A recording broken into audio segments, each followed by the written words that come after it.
Uh, there is so much to discuss, and it's Well, thankfully, been we're the so first ones to long. discuss it, though. I mean, I don't think any other podcast has approached this obscure topic. No, yeah, certainly no other media outlet, podcast, radio show, internet show, streamer, anybody has ever talked about the Drake versus Kendrick beef. Surely, This is Living Off Borrowed Time, the podcast that talks about what they don't want us to talk about. right? Exactly. We're gonna take a break from our regular scheduled programming of talking about things that would probably piss off or confuse mainstream audiences. Yeah. No, this is Living Off Borrowed Time. We're taking a break from our regular scheduled programming of 6 months of silence. But don't worry, guys. We have a bunch of episodes in the tank for real this time.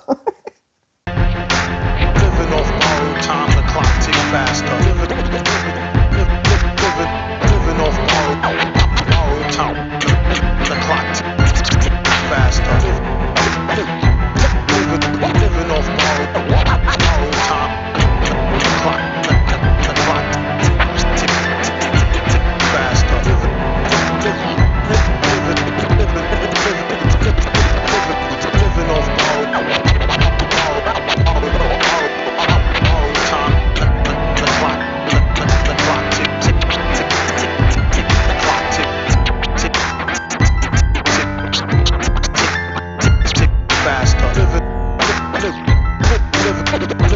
borrowed time, the clock tick faster.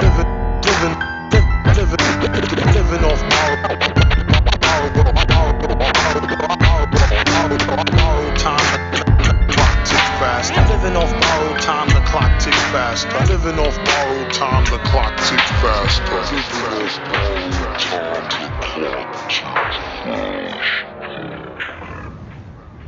For real. But I'm Patrick. Patrique on RYM. You have to follow me to get my content because they're trying to cancel and silence me. He's Caleb, OptimalAudio on RYM. And he's Christian, TooBrokeToCare, and they're trying to silence him as well. But you can find him on Medium. And we're here to talk about the Kendrick Lamar versus Drake beef, where one millionaire calls another millionaire a pedophile and one millionaire calls another millionaire a domestic abuser. And they rhymed at each other about it a bunch. And J. Cole decided to sit on the sidelines, as he is wont to do. It was a sideline story. Yes, there it is. I was waiting for a punchline, but there it was. Yeah, well, we might have to. Punchline that involved shit. Yeah, well, we might have to delete this later. Well, if you were waiting for punchlines that involved shit, might delete later was just literally one shitty punchline after another. After another.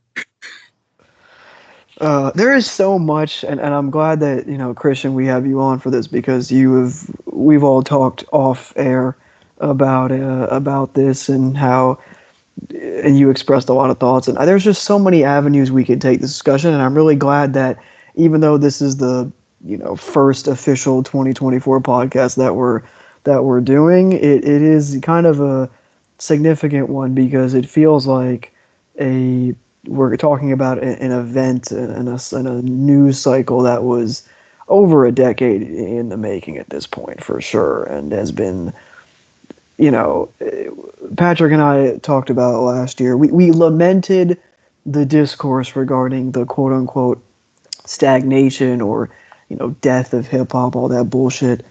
And something like this is a massive event, not just because it's two biggest artists in rap music going at each other in various different ways, however consequences and real world consequences there might be. But this is also a classic thing, and I've seen this all over social media, where it's like, the feeling has been restored. Hip hop is so back. Like this is it. Like this is what. And I'm just like, guys, come on, what are we doing? So I'll express my frustration about that first and foremost. Like, hip hop is not so back. We never left, and if anything, there are lots of problems within this whole ordeal that extrapolate larger problems, maybe within popular rap. But that's a whole other. It's kicking the can down the road on that discussion. But I guess I wanted to lead with that, and I wanted to how far do you guys want to go back on this stuff? Like, does it? I mean, I feel like for the purposes of this discussion, we will cover from. I mean, as of this morning, Christian was bringing new shit into the Discord that has been happening. Like somebody's So should extorting. we start with like that? I guess. Yeah, we'll start with like that and end it with, I guess, Drake getting extorted by somebody on Twitter X this morning. I guess. Yeah. This thing. But yeah, in terms of music, let's start with like that and end with, I guess, Not Like Us, which I guess that's nice symmetry. Like that, Not Like Us. That's the Heart Part 6 was the last one. Yeah, that one was technically after. So I guess we can I end guess. that. I mean, so yeah, we'll cover everything with that, including the J. Cole related stuff, the stuff he put out. So that'll be long periods of me just shitting on J. Cole. Yeah, that's what everybody shows up to the podcast for anyway. So we still have some greatest hits in the chamber. Sadly, Logic did not weigh in on this, so you will not get any. He had the biracial card though ready to go because this is perfect for, you figured he would have heard Euphoria and been locked in, but no Logic. I guess before we get into the like that and onward discussion, and Christian, did you have, like, let's say when this whole thing started, before a lot of these tracks were even out, did you have like any high level thoughts, or were you just like whatever, which is kind of my reaction? What do you mean, like before it all started? Like before let's say before, like when the like that verse came out and people were making a big deal of it. Did you hear it at the moment, or did you hear it down the line later? Because people were making a big stink about it in like a good and bad way when We Don't Trust You came out. Right. And I was like, oh, okay, Kendrick's formally taking shots at Drake for the first time. I mean, that's their animosity has been brewing for a while. So out of curiosity, I checked it out. And I'm going to be honest with you, I wasn't super impressed with Kendrick's verse on Like That. I didn't think it was bad, but I didn't understand the ravenous reaction people were giving it once it came out, because I don't know, it kind of seemed like a pretty mild. It was definitely a diss, but it wasn't like anything too heated, relatively speaking. I mean, it fundamentally kind of boiled down to Kendrick saying he was better than J. Cole and Drake. I mean, like, rappers have been saying that they're better than their opponents for half a century at this point. So like, yeah, it's a big deal because of who it is and who it's against and the context of the whole thing, and the fact that contemporary mainstream hip hop is maybe a little sluggish right now. It's maybe in kind of like a valley portion of the hills and valleys sort of deal. I don't think it's dead or anything. I don't even think it's in a bad place, but I don't think it's as exciting as it was maybe a little while ago. So this kind of like spiced things up for a lot of people. Right. But overall, I mean, you compare it to like, Takeover versus Ether, or you compare it to Hit 'Em Up, or you compare it to I'll even say like Kill Shot by Eminem. And I'm not a huge fan of that song or anything, but those were actually like way more incendiary disses that stuck the landing both as songs and as diss tracks.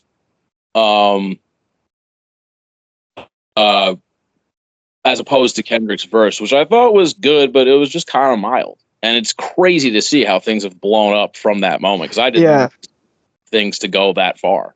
It's the meme of the guy putting the small domino down, and then it's, the biggest domino at the end of the row ultimately falling.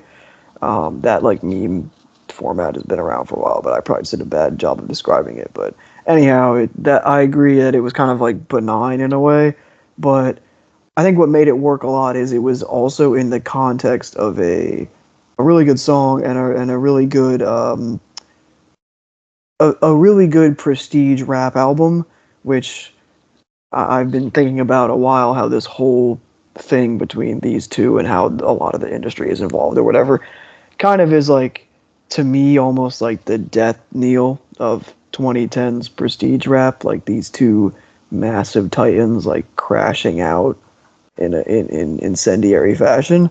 But that's, for down the line, like just as it relates to this verse and that album. It's an album that, Future and Metro coming back and essentially saying we don't trust you. We don't trust the newer generation within mainstream rap to like pick up the mantle from us. They didn't do it successfully, so they came back and they made a really good like legacy rap album. Like I was quite moved by it. I thought it was a really strong release, and that song being a centerpiece is not really a surprise considering that Kendrick's feature was put there to make everybody go, oh shit, like it was a surprise and everything. And obviously now we know Metro and Drake had long-standing animosity, so it makes sense. But yeah, it's very funny to see that being like the one domino, and then a lot of the bigger dominoes to follow.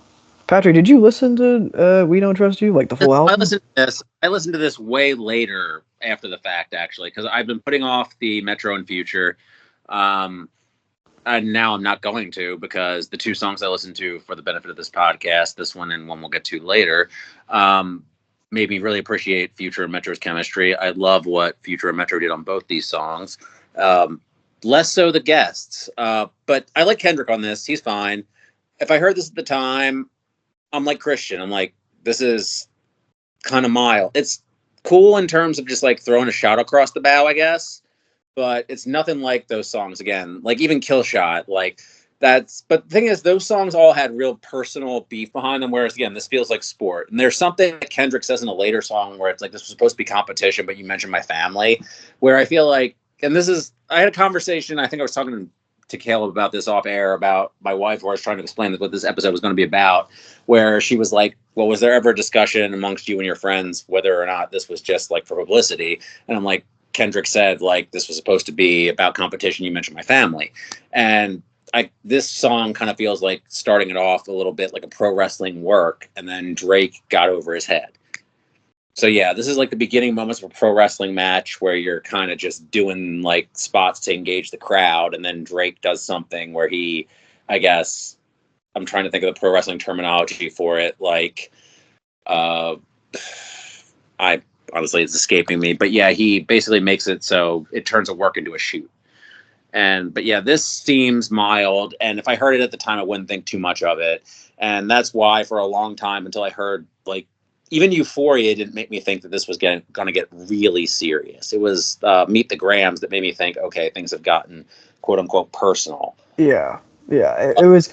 There was the trajectory of like, okay, we had tiny, small escalations, but it was all in good fun, and then all of a sudden it was not in good fun. But the thing about this, in terms of Kendrick as a diss verse, I still think the Pet Sematary line's corny, actually.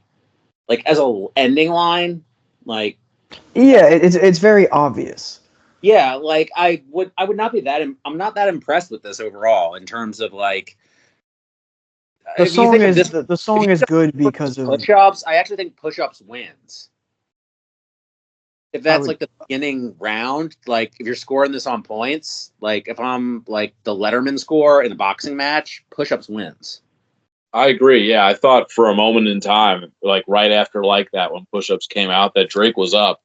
And honestly, because Kendrick is more associated with like socially conscious hip hop or whatever, which we can do a deeper dive into that as we progress through the podcast. I want to do a deeper dive into that, by the way, but I really feel like the biggest thing out of this, and this is the other thing I said to my wife, No Chance the Rapper, that I keep mentioning that I have a wife, is that I think that this should really damage Kendrick as a conscious MC at the end of the day. Yeah. The way this... Something that he's kind of already self-inflicted. Well, I feel like he owned gold. Honestly, though, I don't think that anything Drake really did to him, he owned gold himself. And I think Meet the Grams owned goals himself, actually. Yeah, Mr. Morale owned gold himself, like intentionally. No, that was a conscious effort. No pun intended. A conscious effort. But I think the way he talks about, like, we'll get to it when we get to Meet the Grams. Yeah. But I feel like what he tries to do there is just, you're right. You're right with Mr. Morale, the Kodak Black stuff. I think it's also just him saying I'm not a savior, et cetera, et cetera, et cetera. Him putting his business out there in a way where it's like, I'm not the person that you thought, yada yada. I think I actually thought was one of the most socially conscious moments in his music, actually, which was like, there's no single individual that's going to change the world. It's going to take collective action, et cetera, et cetera. And Kendrick is a good, at least at one point, was a good-natured guy who just wanted to see good things happen and stood for good values and stuff. And he let that kind of get to his head, and he became like this grandiose, like, I'm going to save the people, I'm going to start a revolution thing. But he didn't really know where to go with that besides just making a really incredible art statement with the Butterfly. And, as a result, he bit off more than he could chew with his like public perception and what he could really do through music as far as making social changes. And I think him coming to say like, hey, look, I bit off more than I can chew. I promised you things I couldn't deliver. Which, to be fair, though, I don't think his next two records are social change records. And I think that there's something, three, you have Untitled Unmastered in there, too. I think that Untitled Unmastered and Damn are both, like, I can make good art records. Like, yeah, Damn is a rapping rap album. Right. Although Damn does have the Black Israelite shit on there. And it's a pop rap statement with things that but it still portends to some other stuff. Untitled Unmastered are mostly I rap really good. I'm the master of my craft things. Right. Mr. Morale is, and I think what he does, the biggest thing that really damns him here in terms of his legacy is that he makes Mr. Morale like I was trying to save the culture record, as opposed to I was putting myself out there. It was like I did this so I could make you all realize you can do this too. Like he literally has a line saying like I made Mr. Morale because I could make everybody show they could be like emotionally vulnerable, right? Like he has some line like that, doesn't he? Yeah, I remember. Are you talking about the line in Meet the Grams? He has something like I made Mr. Morale to show that you could be emotionally vulnerable. Yeah, like I forget what the exact verbiage of the line is, but you know which line I'm talking about, where it's like, that's why I made Mr. Morale. And I was just like, fuck you for that. Like, fuck you for your pompous ass. Like, I put my whole laundry out there to show that artists can be emotionally vulnerable. Like, fuck off. Like, that's like, the same shit Drake does, actually. Wow, no one's ever been emotionally vulnerable in their art. Right, that's not what artists have ever done. Like, you're so special. Like, yeah, no, it was that didn't impress me. That he just the more he talked, the less impressive he was. The Euphoria was the peak of what he was doing in terms of the points he had to make. Interesting. Yeah, Okay, this is great because we've gotten we have a lot to talk about with each song. We've already gone the weeds, but this is not a bad thing because I was going to say we've gotten very far ahead of ourselves in terms of the songs we're talking about. So chronologically, but that's good because it kind of gives we have a background of how we all sort of feel about Kendrick, especially over the last couple of years. Christian, I don't really know I sort of, I guess, know your Drake thoughts in the 2020s. I mean, it's Drake. Like, it doesn't really, not many thoughts need to be had, I guess. Like, long-time pod listeners know, like, I would say I was a fan of Drake in the mid-2010s for sure. And I think post Scorpion and beyond, to a much lesser extent, like, that was kind of, when the well started to run dry in a lot of aspects. There are still projects and songs here and there that I enjoy and have no qualm about that. But in terms of like, if we're doing I'm joking when I'm saying this, but if we're doing the Stan Wars thing, I would definitely lean more Kendrick than Drake. But really, neither artist I don't think has made their best or anything close to their best work in quite some time. So they're both legacy acts at this point that I would say, at least recently, Patrick and I briefly talked about this on the show, the Drake little like EP deluxe thing he did where he was rapping over conductor beats. Like, that was pretty cool, just in the sense that he was being a rap nerd, which is always the most endearing thing about Drake, at least in my opinion, is when he does the rap nerd stuff and doesn't do any of the bullshit, which, is increasingly rare in the last 10 years or so. or I guess like views and beyond is increasingly rare. But yeah, those are just kind of, I don't know what your general Drake thoughts are. The thing is, like, I'll go to the defense of Drake sometimes, not because I think he's like this amazing, misunderstood artist. I don't listen to much of his music voluntarily from views and beyond. I don't. Other than like Nice for What, which is a great song. Besides that, I don't really care. Right. It's that I feel like there's an unbalanced perspective on Drake's catalog for a lot of people that I don't think paints him fairly. And I don't really care if Drake is painted fairly as an individual because he's probably a pedophile, and if not that, is definitely a child groomer, so fuck him. But in terms of the musical evaluation for the sake of like hip hop, I think there needs to be a little more credit given to some of his prime work than is given to him by a lot of people, particularly a lot of old heads. That said, I don't think Drake is operating, and has not been for the majority of his career, anywhere near his peak potential, and has just been mailing it in with stream bait for the last 9 years and counting. So, I mean, More Life I thought was okay. It wasn't amazing, but it was a cool party record. That's legitimately probably the last full-length Drake project that I enjoyed beyond like one listen. And I'm not going to say it's this amazing album or anything, but it's okay. As far as Drake's stream, I liked it. I remember playing it a good amount of time. It's because he made it as like a playlist or whatever, which is funny, but it kind of works like that. I remember at the time enjoying it. It was fun. It's to me like his best realized like blatant stream bait thing, where it's like, okay, I'm going to make stream bait, but I'm actually going to try to trim down the filler and just crank out stuff you could play at a party at a record pace. And that's not gonna it doesn't make necessarily for something that lasts a long time with you emotionally or even mentally, but it's pleasant to hear in the background when you're doing something or you're, I don't know, at a party, whatever. But that to me was the last time I really looked at Drake and was like, wow, this is a pretty cool record. It was a solid little effort here. Beyond that, Scorpion onwards, it's like almost embarrassing to listen to Drake at this point. I'm not gonna lie. Yeah, Scorpion. The classic Drake thing. Patrick was about to talk. I apologize. I was just going to say Scorpion and Certified Lover Boy are both genuinely embarrassing records, with the exception of like Nice for What, Sandra's Rose, Few Things. CLB is a atrocious record. Right. I don't mind. Yeah, like at least never mind. Had some good high points. CLB sucked. CLB is fucking horrible.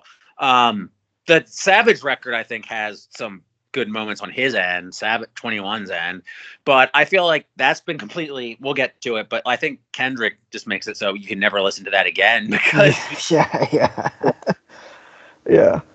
Well, I'll say, in terms of like Drake's low end stuff, like back in the 2010s, for example, like Scorpion, I think is a mediocre record. I think that it could have been something a lot better pre Pusha T beef, which ironically has a key role in this as well. You look at the 2020 stuff and stuff like every Drake album in the 2020s, I think since the demo tapes was pretty cool because he was trying to be British. British Drake was all right. That was. Yes and no. Dark Lane demo tapes. Yeah, all the British songs on there. Those were pretty good. Those were, I prefer him to Jamaican Drake, I guess. Yeah, that's what I'm saying. It sounds a little better than Jamaican Drake. Rasta Drake was rough. Yeah. That's a tough lane for him, but that one wasn't bad. Him to drive down. Yeah. I got it. All right. Let's try and like drive down this dark chronological lane, as it were. So all right. So we got through the Future, the initial one, the Kendrick, and then the Drake response on Push-Ups. Yeah, Push-Ups. Is this when it was fun. decided that he might delete that? Yeah. Well, no, was Cole first? Was Cole before? I think Cole was Pusha? first. Yeah, I'm he pretty was sure Cole first. was that's. first. Was first. He was first. Oh god, I fucking hate this tape so much. Such a fucking horrible tape. Christian, This did is you I listen? didn't even listen. I can't You listen didn't. to a full J. Cole project. I just can't do it. Am I the only one who listened to this whole thing in full? I Probably. listened to I think like half of it. It's. I So, listened to 7-minute drill and that was it. I mean, we can talk about 7 Minute Drill, but the whole thing, like Pi is okay. So Pi is the one where he's transphobic. Yes. Which is just cowardly. That's the one. Okay, there are two tracks where he disses Kendrick. There's Pi, where he makes a transphobic line, and then there's 7 Minute Drill, where he says that To Pimp a Butterfly is boring. That's the extent of him dissing Kendrick. Which he is well within his right to say if he didn't sound so unconvincing when saying it. And then he's so embarrassed about this that at the festival, like a week later, he runs it back. He has to walk this back. He doesn't walk it back. He does a 2-minute drill and runs it back. He does a 2 a day and runs this shit way back real quick and takes it off streaming. So Yeah. not Taking the it transphobic one. The transphobic one you can still stream. Yeah, that can stay. He can profit off the transphobic one. He ruins a Diplomat song. He does, but he has Cameron on it, but he does a J.R. Ryder flow on there. He has a Gucci Mane credited feature that's just a sample. It's goddamn horrible. It's the worst thing I've heard all year, and I heard Nicki Minaj try and respond to Nicki the Stallion with ASMR. The worst thing I heard all year. That's a 2-pack of worst right there. Yeah, it's atrocious. This is a terrible project. Yeah, he really should have just not even posted it first. Forget deleting it later. Don't post. Yeah, this is, and I don't mean this lightly because we know how I feel about, and we all feel about Cole on this show. If anything, we try not to talk about him these days. I feel like it's not worth it. But this is the worst project he's ever put out. He should have put out the Kill Edward solo album instead of this. He should. I mean, this is embarrassing. This project. I would have rather heard a sequel to Supermarket than this. Damn. Supermarket 2? I don't know if I would go that far. That said, I didn't listen to the full thing. And I'm not saying that in any defense of J. Cole, but Supermarket is serial killer music. Bobby Tarantino 4, where are you? That I can agree on. I'd rather listen to Bobby Tarantino 4 than this just based on the strength of 7-minute drill. Yeah. Okay. Yeah. So there's just. So I guess the question is, in terms of all pinch on this, all conspiracy theory. This, I do feel like he had a bit of actual. Somebody got in his ear that they were going to get real ugly with this, and that's why he pulled it. Like he was like, because he really thought this was just like still publicity shit, and he was going to keep going. And then somebody was like, Larry David face, pull back. He actually had somebody somewhere, maybe even Kendra, was like, we're going to start getting real serious. Like, grown-ups are talking. right, yeah. And I could see that being the case. It's like J. Cole, he knew when to leave the room, but putting it out and then deleting it is I think he even knew it before he did it, and that's why he named it this lame shit with this fucking lame ass dithered fucking VHS cover. Like, it's so lame. Like, might delete. Like, oh god, it's so fucking. It doesn't function well as anything. A song, a diss. It doesn't improve on air. Well, I think something that I also took away from it, and this beef in general, was that this whole like media. This media fabricated concept of the big three is ridiculous. There's Kendrick, then there's Drake, and then there's a lot of other people before there's Cole. Like, I mean, even in terms of your rap, again, I hate. All right, Chance the Rapper. I talked to my wife about this, and I said big three, and I said Kendrick, Drake, and I said J. Cole, and she kind of made a face, like comparing Kendrick and. Like if I said Eminem or Kanye, she wouldn't have said anything. And when's Kanye put out a track that anybody cared about? But she would have known. When Eminem put out a track, anybody would have known. She would have known. She didn't know who the fuck J. Cole is. He is an obscenely popular artist that also has very low visibility, I think, within non-rap listeners. Versus Kendrick and Drake are not that. They are very popular with non-rap listeners. I don't think J. Kroller, I don't know. People like crawlers, but not J. Cole. J. Cole is like not a what you would call a mainstream artist. Well, he probably is in terms of numbers, but not in terms of word to mouth, I guess. I really don't think J. Cole is like a pull grandma off the street and ask her who J. Cole is. You ask her who J. is, she knows. You ask her who Kanye is, probably like makes her face mad, but or not happy at this point, depending on who grandma is, because now she's like that nice man from Fox News. But I don't know. But yeah, I don't think that J. Cole registers with your average person. I really don't. No, that's fair. I agree. She's not the big three in the way that the other two are. Right. And that's a credit to Kendrick that by force of his music, like Drake was more of he was an actor, yes. Like Kendrick was purely music, and J. Cole is J. Cole. J. Cole. Like, yeah. It's like lukewarm tap water, you know. That's what it is. At best, lukewarm pee. But this this tape was lukewarm. Like this tape is just fucking like you. This tape made me really mad. I don't think we need to. This tape was taking a lot of rap music I liked and making it something I hate. It's like take Gucci and make it something I hate. Take Dipset and make it something I hate. Take an Absol verse that's actually good in 2024 and make it something I hate. Say some transphobic shit. Just fuck you, J. Cole. Fuck you. The thing is I think that we are, and I guess somewhat rightfully so, we're giving the entire tape too much oxygen when the focal point was really the one song, and the song being and by us you mean me, and yeah. Well, because you're so mad about it, which makes sense because it's a terrible project. I'm not.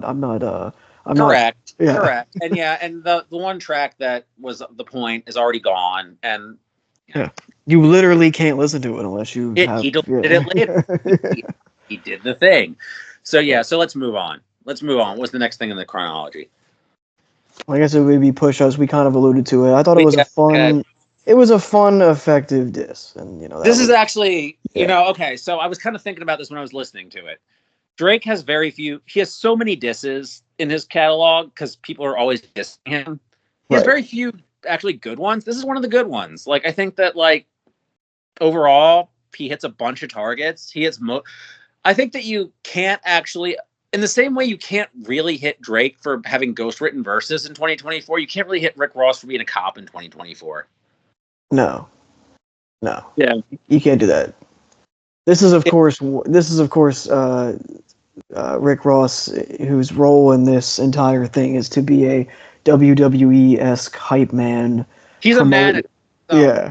You won't get this reference. I don't know if Christian will. He's Jimmy Hart. He's a manager on the sidelines just yelling shit at this point. He can't be hurt. He just yells shit from the sidelines. He's not actually a competitor.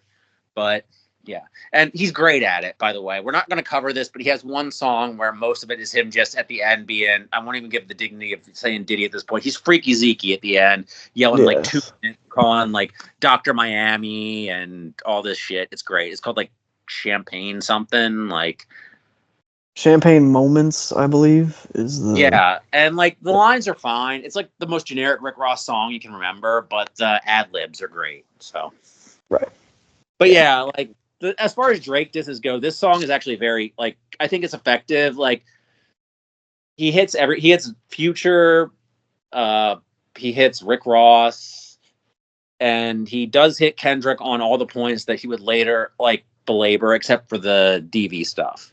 Like, he doesn't really touch on that because I don't think he would really go at that until Kendrick went at him about the pedophilia. Yeah. And in general, like, it was very, like, tossed at. Like, the Metro line was, one line, like, shut up and make some drums. Like, that was funny. Like, it's just little stuff here and there. It was very reminiscent of Duppy Freestyle to me, just in terms Which was of the that. best thing. Yeah, like, I mean, the thing is, a lot of this has been I'm upset Drake. This was Duppy freestyle. Right. That's fair. And then I guess so. Euphoria was post. Euphoria was after this, right? Like Euphoria. There was like a week in between, and then Euphoria dropped or something. And everybody was like, Kendrick's taking so long because our attention spans have eroded because time doesn't exist anymore. Yeah. It's like back in the day, like Ether and Takeover, there was months in between those. But it's crazy to think at how much time passed then, and like that wasn't even considered that long of a stretch. But like a literal week passed, and it was like, what's Kendrick doing? Is he gonna fold? Is there no response? Did Kendrick die? What happened? Well, that also ties into this whole thing about how beef is now, because Story of Adidon and all that saga changed beef forever, like rap beef, you know, and how how gossipy it is, and how this, not that it wasn't before, but it's a different type now. The thing about it is, Story of Adidon, I think, is better than anything in this, from both angles, from both competitors' perspectives, because it was a concise rap song. It took somebody else's song and owned it forever. Yeah. Story of OJ was a good song that got ruined because of one anti-Semitic line, because Jay-Z is racist, but whatever. Otherwise, it's a good song. But they own all the property in America. That's what I heard. Credit. That's how they did it. If Jay had the ability, he would buy all the property in America. Yeah, constantly. He was admiring. Yeah. Right. Yeah, he's like, I wish I did it. Well, that's what he was saying about, you know, he's like, I could have had Dumbo, but now, you know, I didn't have Dumbo, you know, whatever. He's like, I could have gentrified Dumbo first, but I didn't, so I'm a Dumbo. Right. The real video of this is like documentary footage of Jay-Z watching Walt Disney and just like nodding, like his head, like, oh, oh. Exactly. Yeah, he was literally on the song. But yeah, anyway, you're 100% right about Adidon, yeah. But yeah, so the other thing about Adidon is that it's concise. Like, it's a fun song. It's concise. It hits all of its points, and he didn't follow it up. He bought all the churches. He booked all the hearses, but he didn't need to use them because he did it the first time. And these two have gone on and on and on. This dude took somebody else's song in 2.5 minutes, did everything he needed to do. Even Euphoria is my favorite song that Kendrick did in all of this. And I was listening to it for a second time. I didn't even feel the need to listen to it for a second time, even though I gave it 4 stars on RYM, whatever, when I first listened to it. And I just never revisited it. Like, I listened to it again the second time I liked it less because, like, he just belabors everything. Well, I'm stealing this from somebody else. And I forget who it is, but this is not my original thought. This is an Eminem song. Mm-hmm. And I don't mean that in a negative way. Usually I would. In almost all cases. But this is an Eminem song. All these songs are rap nerd porn. It's Eminem, Joe Budden game shit. It's all just rap nerd circle jerk shit. It is. Yeah, it is. Which I mean, that's what.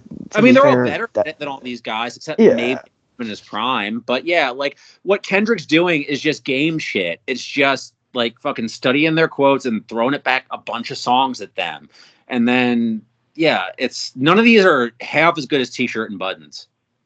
Well, that goes without saying, because most things aren't half as good. True as T-shirt in life, but yeah. Joe Budden, Joe Booty. What the fuck is Yo?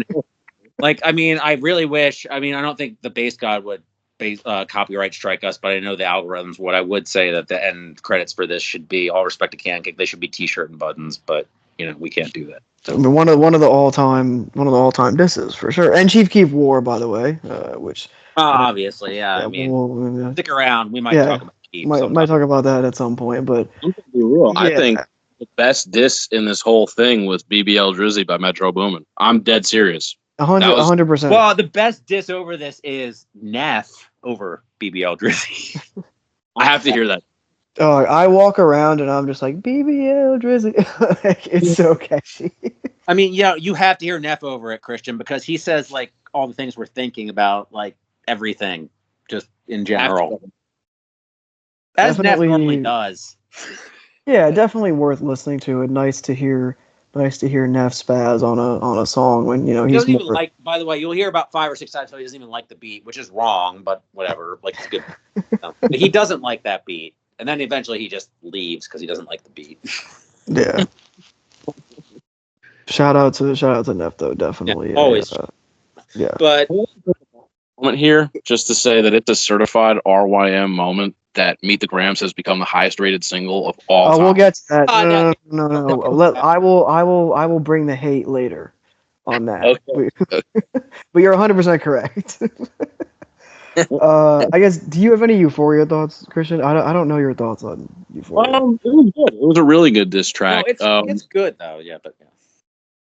It was overhyped a little bit, but it was good.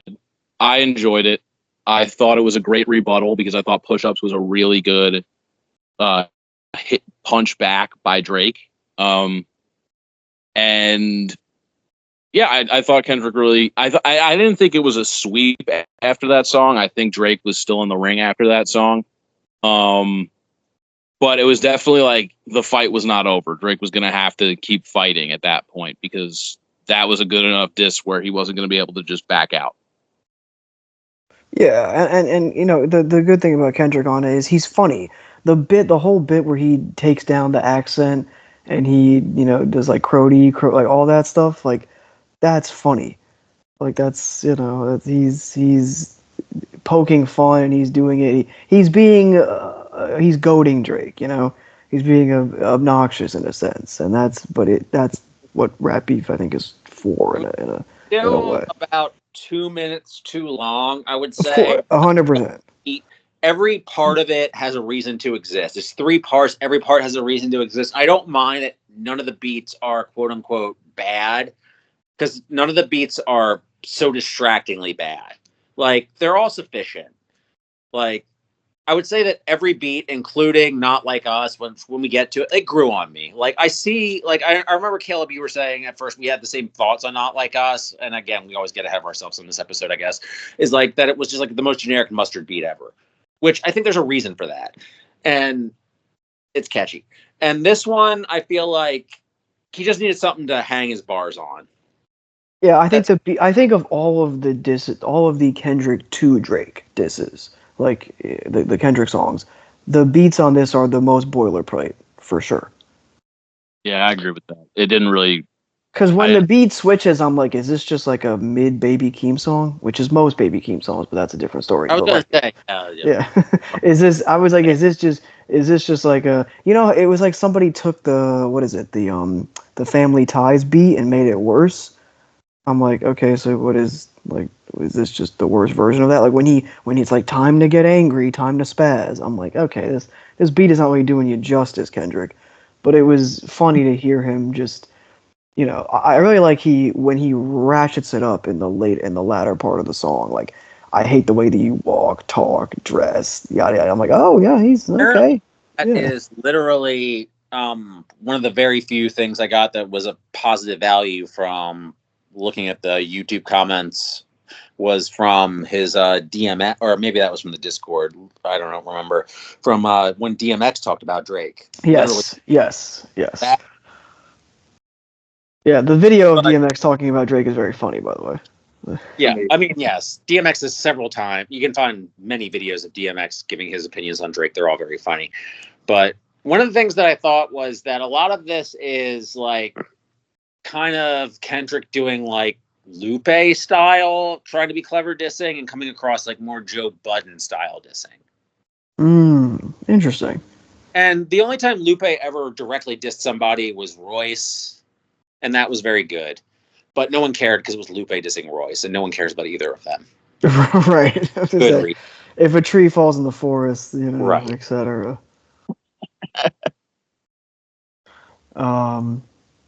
Shout out to Lupe though, much better. No, shout out to Lupe. That episode's gonna come one day when I'm finally gonna accept Lupe's gonna respond to it and be mad. But yeah. Well, it's the price of doing business, I think. But overall a good record. Good. Even if I have problems with some of the beats, really all of the beats, but it's it's still it was a good response. And Christian, I liked your review about how in descending order, Rihanna, Pusha, and Kendrick will haunt Drake or something like that. Yeah, that's very true. Why did this is completely unrelated, by the way, just because you mentioned Rihanna and Drake. I hate that fucking Drake is on a remix of Lemon by NERD. Yeah, that was from their album like yeah, what, like no, 5 years ago or I something? fucking hate that verse so much. I hate that exists. Like, I didn't even realize that existed. I know the original song, obviously, and the NERD project, but I didn't know there was a remix with Drake. yeah, it's really bad. Don't listen to it. Yeah. I don't know why he decided to do that, but he does it exactly in like her cadence and everything. Like he did a reference track, and he's really mad that he's not on the original, and I am pretty sure that's why it's out there. Like he was supposed to be on the original. Yeah, it is not very good. I will agree with that. I've only listened to it once or twice ever, but it was, from what I remember, it was a steep downgrade on the original song, which is an excellent song. Right. It's just very petulant, and yeah, there's no reason for it.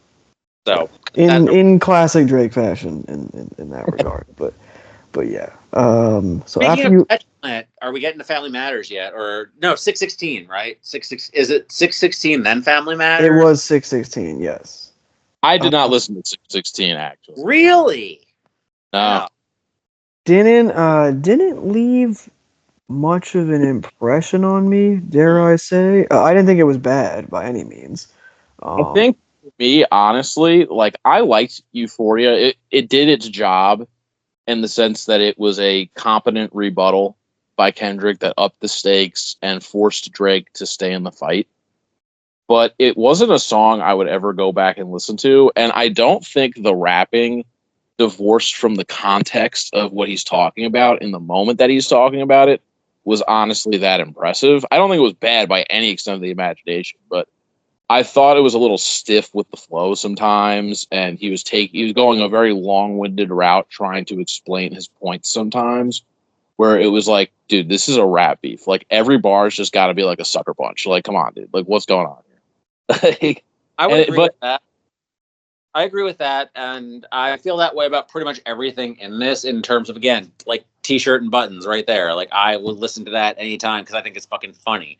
I listened to all these songs again because I had to for the pod. I listened to 616 twice. I think it's worth listening to because it's interesting in terms of this because it's supposed to be a direct setup for Family Matters. I think, not Family Matters, for Meet the Grams. Yeah. And I think that if you think of it as like the chess match sort of thing, he talks about having a mole and OVO, whatever. This actually, if you don't, I mean, in both terms, if like this is all a work or whatever, like that it's a storyline that, or not, that he had somebody that Drake fed him this fake story, like he has this mole. That's what this is part of the storyline. It has the best beat. I heard both Jack Antonoff and Soundwave on the beat. It's and the only reason you can't hear it on streaming is because it's an Al Green sample. I guess it didn't get cleared. It's also got the most abstract lyrics, but it has like a few really interesting bars on it. It's the most abstract flow. It's the least battle rappy of all of them. I don't know. It's just interesting in that regard. It's a setup song. When I first heard it, I'm like, it's really cool because of the beat, but I don't know why you dropped this after Euphoria. It's the song you dropped before Euphoria and then dropped Meet the Grams. So yeah, I don't think he needed to drop the two in a row in this regard. I thought it was funny that he took shots at Zach Bia, which good on you, Kendrick, because like whatever, like not a fan. Who is Zach Bia? He's like he's like in the industry, and he's like a figure in like LA nightlife. He's like a music mogul, I guess, if you could call it that. You know, like Is he like a nightclub guy? I don't know. That felt very inside. Like that was the whole thing. He's a trying to. There were some again, this was like the Lupe thing where there's like lines where it's like people in your circle should puzzle you. Like he was trying to send shots that he should figure out. And then like, yeah, obviously Meet the Gram. Well, he used to be he's like a DJ that turned into like some music industry socialite type of deal. He was around a lot of like powerful But why should people. I care about this shit? No, Kendrick's just saying he was using him to Right. push your agendas or whatever, which I mean, it's probably true. I'm sure But, it's great. yeah. I'm sure he's doing a Yeah. lot of that with everybody Yeah. in his life. So I thought it was a random that Kendrick, Kendrick but was aware of who that was. I was like, I okay, mean, sure. it fits with everything. The song is very clever. The beat's good. Like, it's lyrically very clever and well put together. I think It it's left I have no desire to hear it ever again. So, yeah. Family Matters, then Meet the Grams, right? Yeah. I would say my closing thoughts on 616 is I don't remember much of it. It didn't leave much of an impression on me, but I did like the sample. Family Matters, I think I'll probably be the most positive of three of us because I think it's for the most part, I think it's a good diss. I think 2/3 of it is a good diss. The first third, I think, takes too long to get going, even if I do like the little, drop refrain that he previously had run out on push-ups. Like, I think it's cool. But when you have a 7-minute song, I don't need 2 minutes of preamble. I think that was the wrong approach. I think the song actually gets going in the middle third with that quicker beat, and then the final third as well. And I think the middle and final third, especially that final third, I think is some of the sharpest flows he's had in years. I think on those two, I really liked how. I think outside of a couple songs on the last one, like story about my brother, right, and Red Button, like those two were ones when I really peaked, like, oh, Drake's flowing in a way he hasn't in a long time. It feels like the second and third part of this song also felt like that, where it was like, wow, he's like really, like, I like when he does like the Kendrick just opened his mouth, somebody just handed him a Grammy, right? Like I like that. That was funny to me. The all the stuff about Rocky, I thought was like he kind of just like destroyed him in 3 bars, which is like that was. The only reason he's beefing with Rocky is because Rocky more or less married his, the one that got away for him, I guess. Oh, it's definitely like spiteful bullshit. I just like the fact that he said, yeah, just stick to modeling because if you drop, they're gonna say it's mid again. I'm like, yeah, I will say that actually. Yeah. Getting a gold medal in the Mid Olympics for like 9 years, so I don't know. It's like Rocky, like stick to what he's good at, stick to the runway. I guess I don't know, like he's good at that. But yeah, I mean, I overall thought it was a good song, and obviously we all know its momentum lasted for approximately 0 minutes. So that was really the misstep. Yeah, he just stepped over the tripwire with this. I would say that it's a 3-minute good diss over the last beat that lasted 7 minutes over 3 beats that was just scattered. It's an ether that had super ugly just like sprinkled all over it because he just couldn't keep his emotions in check.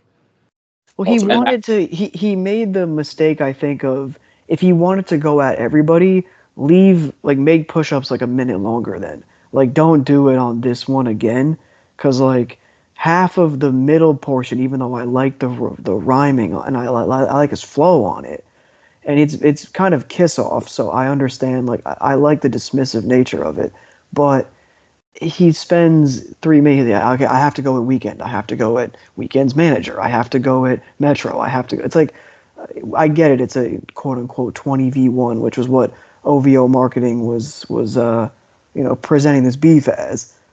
But come on, like, do 3 minutes on Kendrick.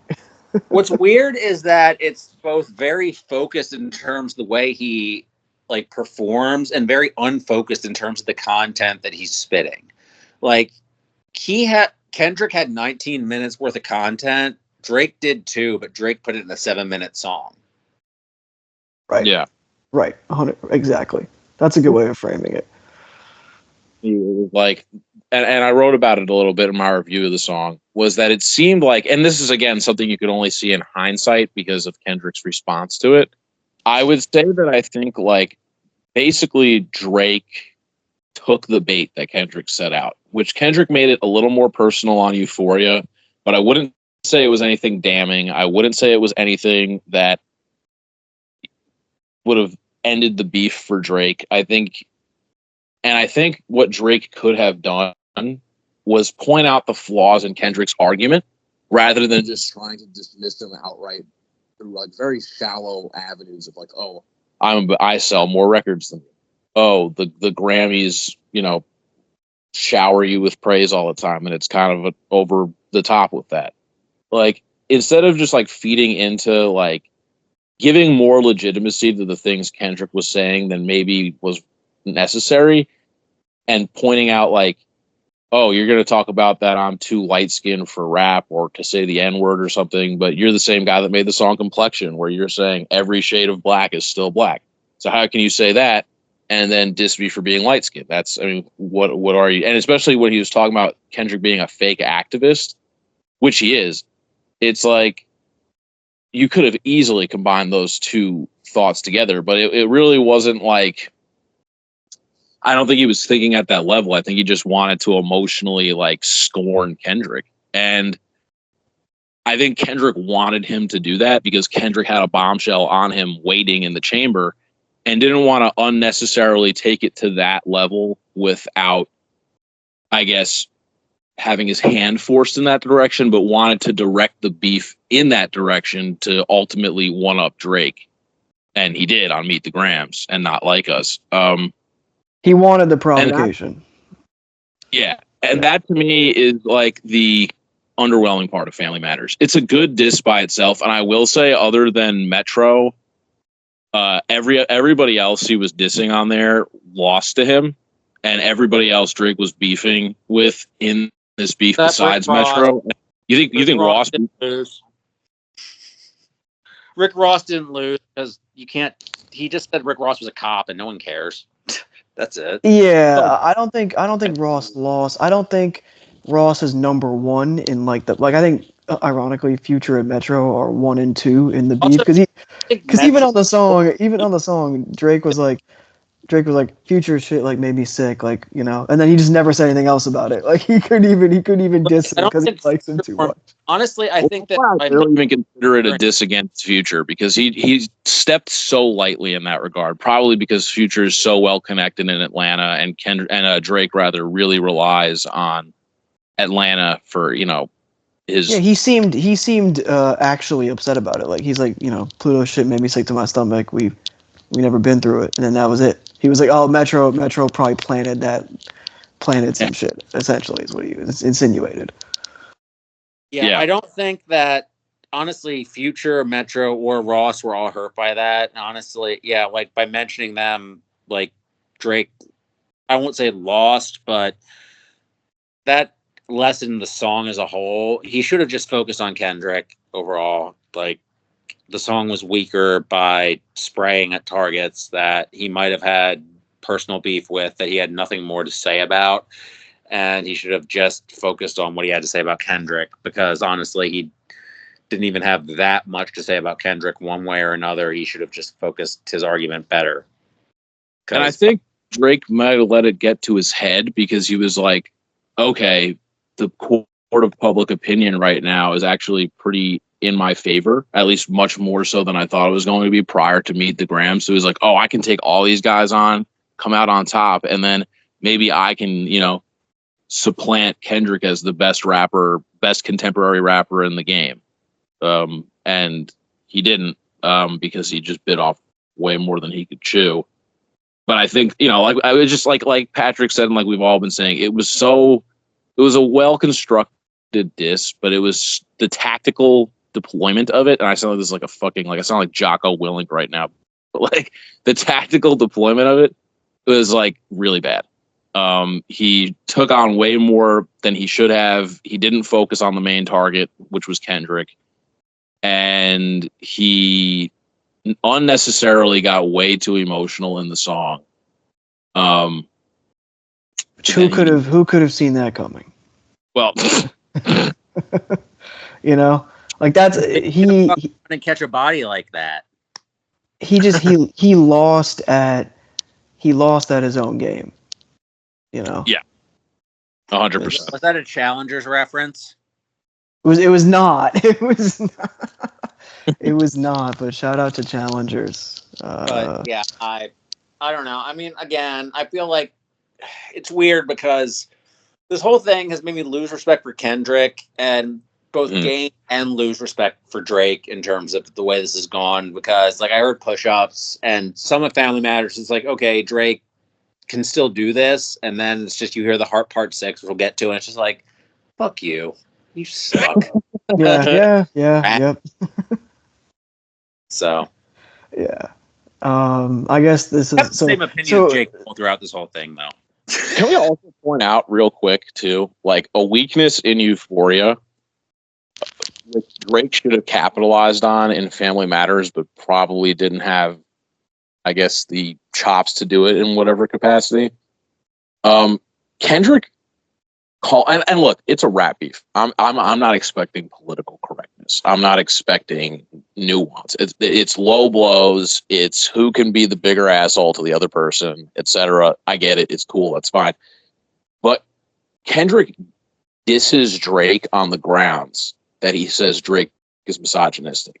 And I think in a lot of Drake's music and probably his real life, he is.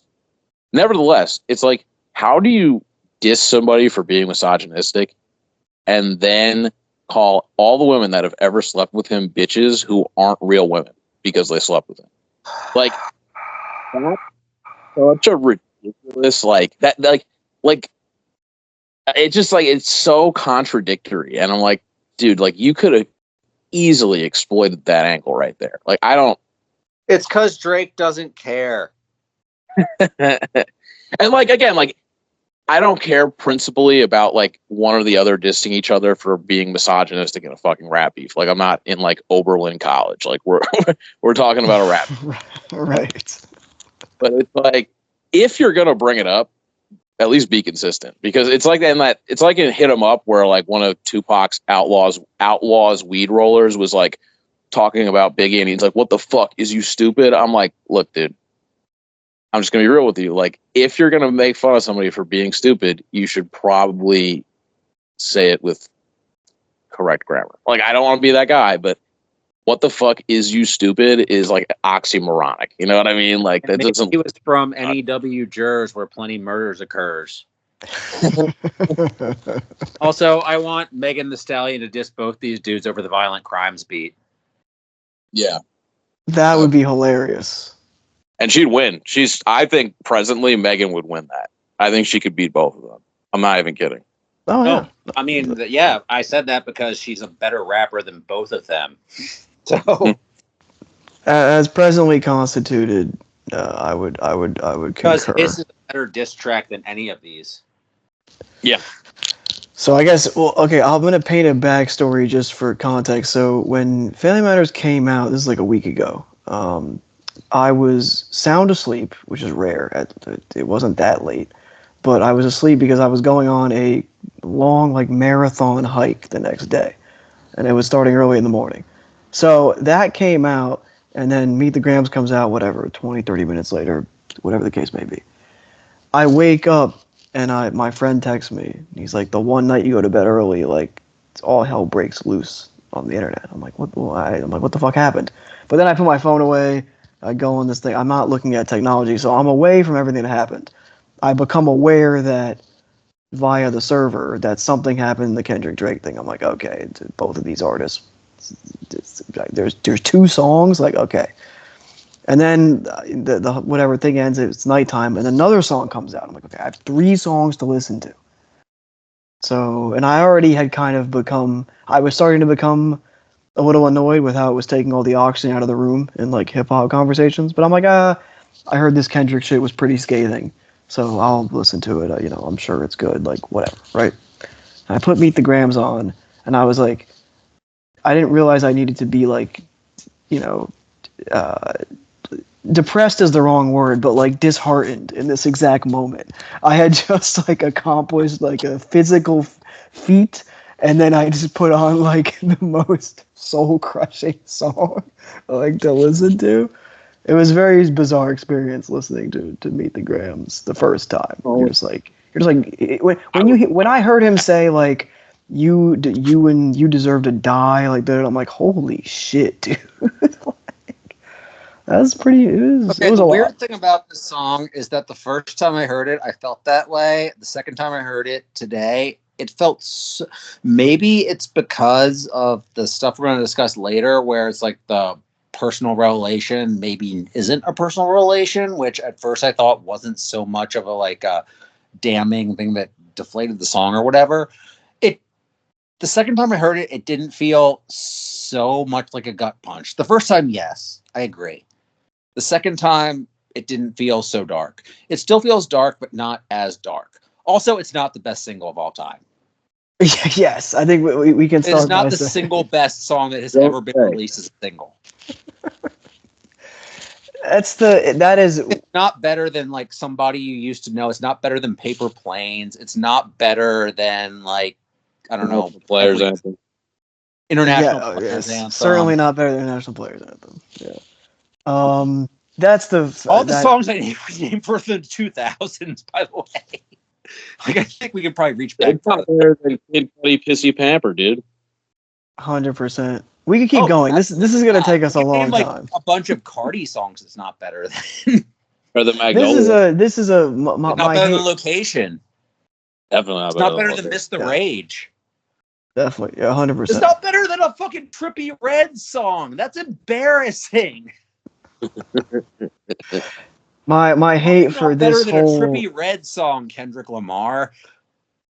my hate for this whole thing just boils down to the concept of this song being rated so highly because of the context around it and et cetera, and all that. It's Because not about the music. Ultimately, it's not about the song 100%, itself. 100%. It's I admit in reverse.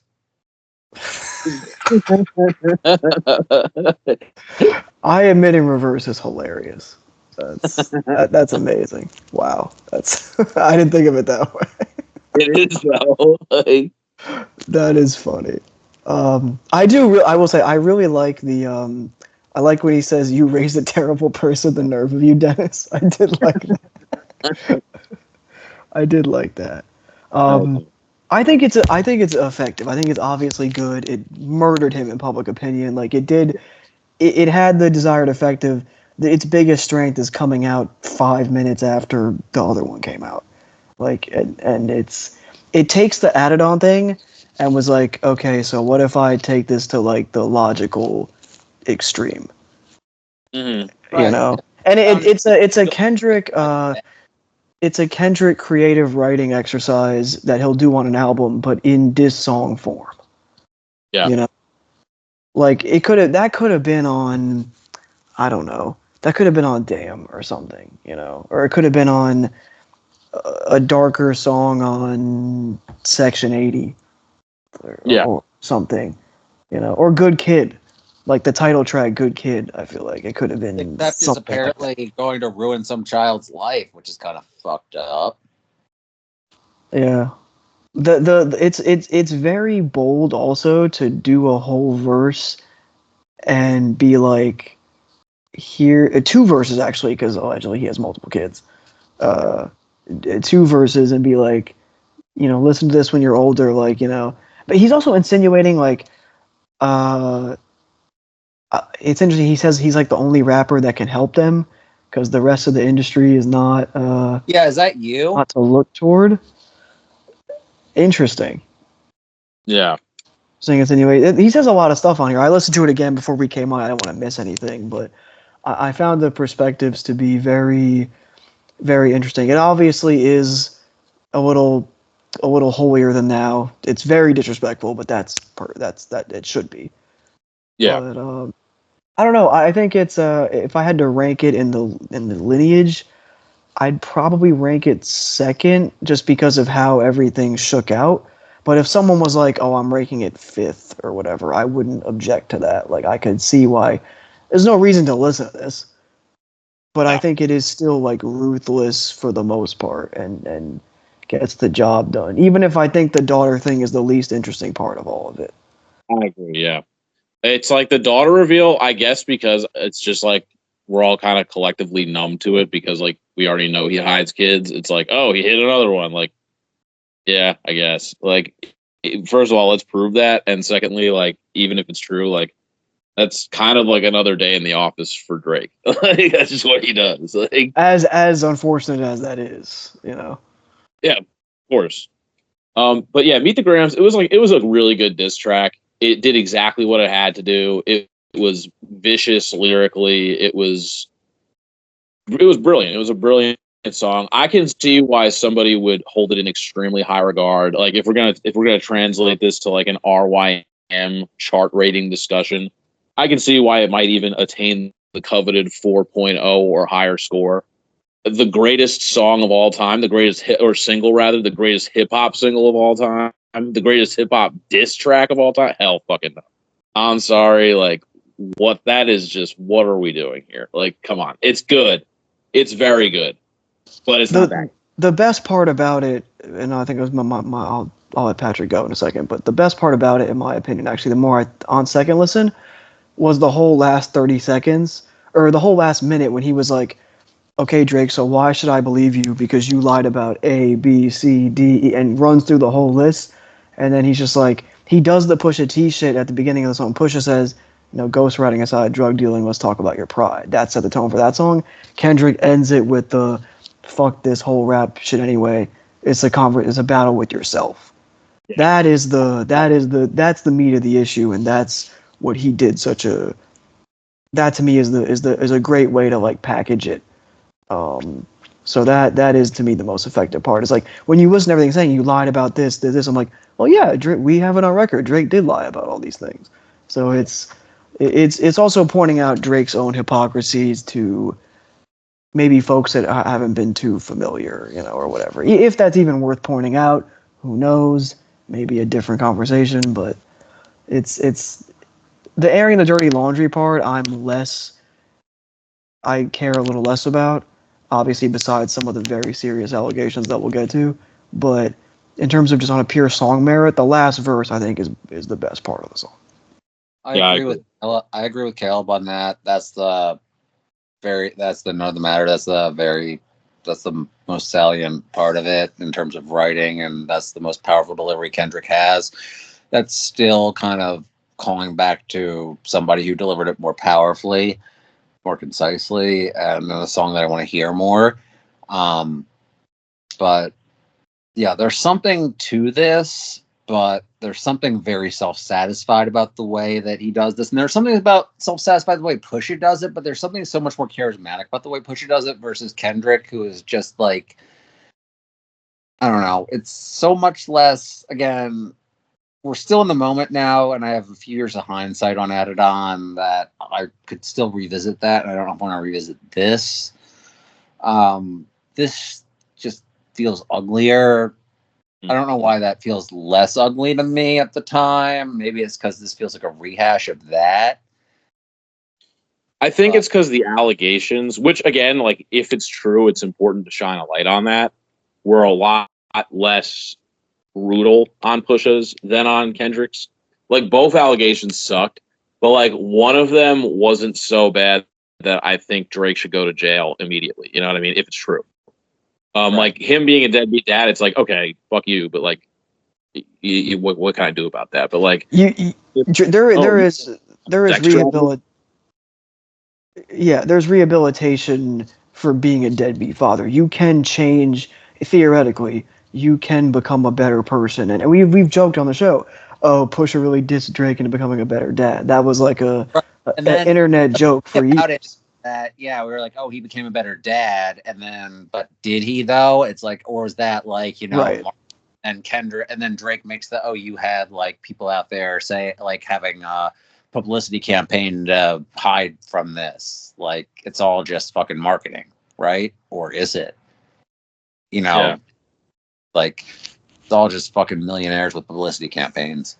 So the unreliable narrator situation is at the heart of, I think, a lot of very serious and potentially damning allegations. What I think is really just ugly about this and keeps me from enjoying any of this is this is all just throwing women under the bus over and over and over and over and over. Correct. And that really disappointed me with Kendrick. I lost so much respect for Kendrick there. Like, again, it's a rap beef. I understand it's not going to be pretty. I understand it's not going to follow the rules and be all sociologically perfect. I get it. But using domestic violence, sex trafficking, pedophilia, being a shitty co-parent, etc., as like fodder to piss off one of the other guys on a world stage. I was like, for the guy that wanted to compare himself to Nelson Mandela and literally Jesus fucking Christ at one point, granted he is renounced believing in himself as a savior, but in any case, he's still on this whole like. That was big of him, and he also is like constantly just making sex work seem like it's something shameful. Like, yeah. So what? Man, same man. Like, sex work is unfortunate in the sense that like work is unfortunate. No, sex work isn't unfortunate. Like, I mean, women choose to do that. Like, it's unfortunate if you're forced into it, but if you choose that's what I'm trying to say. Like, it sucks if you're forced into it. Yes, but it's not a reflection. It's also on the not some man's choice to talk about sex work. Right. I agree. Here. Shut the fuck up, Kendrick. Yeah, it is. Shut the fuck up, Kendrick. A lot about what Kendrick is saying. More and more Kendrick talks, which is the problem with a lot of. Which Kendrick is an talk. issue. Yeah. Yeah. Like the Especially thing is, like, to me, how much of a hypocrite he is, and how he's the biggest hypocrite in 2024. Yeah, like yeah, yeah. Kendrick has, I think the complimentary thing I'll say to Kendrick on the matter of hypocrisy and whatever is he hasn't shied away from putting himself in the crosshairs. But the counter to what I'm saying also is, even despite that, I'll be the generous reading of some of the stuff he's doing on the diss songs. And once again, as Christian said, we're not expecting, PC, squeaky clean disses. Obviously, it's going to get messy, especially nowadays with, the way information is, transmitted, all that stuff. But he, despite the fact that in the past on his own music has put himself in the crosshairs and has interrogated his, self-importance and maybe importance to others and all this stuff, he then comes into this diss and he has a putting himself on a pedestal compared to one of his contemporaries. It's like, that's fine in rapping, but Kendrick he's doing it in terms of life here. He's like, I'm disgusted with he's clearly disgusted with Drake. Now, there's salient reason behind it if what he's saying is true, but then there's a lack of self-awareness with some of the stuff, especially revolving around women, as both of you have said. That's the women being used as ammunition in this, and is brutal. Let's be real about this again. Like, the man's whole, like, the album that he is so intent on defending, he took Kodak Black out there as a redemption story. Right. And he's gone to bat for defending R. Kelly and XXXTentacion before. And it's like, that plus the Kodak thing, plus the allegations of him with domestic violence, which I am cautiously believing. I'm going to be honest with you. There's been rumblings about that for a long time at this point, which I can't do. So, but I mean, the thing, the Drake thing is like about those allegations is, I agree. Like I was saying in the server last week, like I don't think we should brush past this just because it's Drake. I'm not saying the guy knows, but somebody had to know if it was true, or at least like it was specific in how he framed it. They hired the crisis management team. They hired that could. I mean, unless you're he could be making it up. Maybe Drake heard a rumor, but it wouldn't surprise me if when you're a big artist in the industry, stuff just gets out. It wouldn't surprise me if after the fact, something got out in the weeks to follow that maybe gave us more insight on this. So if this, once this episode gets posted, who knows, maybe something will come out one way or the other. But I lean toward you, Christian. I'm very skeptical that everybody and their mother brushed past it because Kendrick, in the court of public opinion, won the beef so clearly. Right. It's like it came out a white person after that one episode, and then it made our podcast look really bad. And so. Yeah.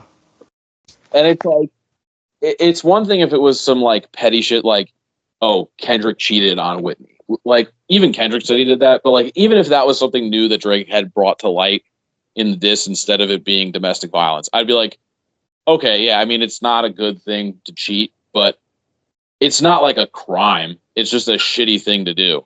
And I'm not going to hold Kendrick to the fire and want answers because on that topic. That's really, it's none of my business, honestly. As long as there's, no abuse in the mix.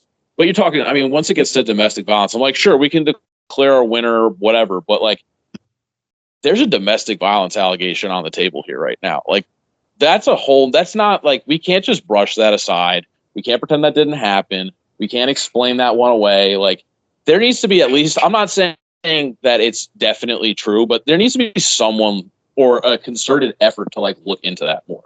And it's just really gross to see it completely swept under the rug. And just to see like Kendrick's completely, I'm just going to say awful and utterly ignorant views on like women that he's portrayed throughout these diss tracks, and even that he's alluded to in his other songs, but just laid it bare in these few tracks. I'm like, well, A, how does this have to do with the immediate issue of the beef? Yeah. I mean, it's consistent history. Is going to say he hates women for having sex with a guy they don't like. Like, what are you doing?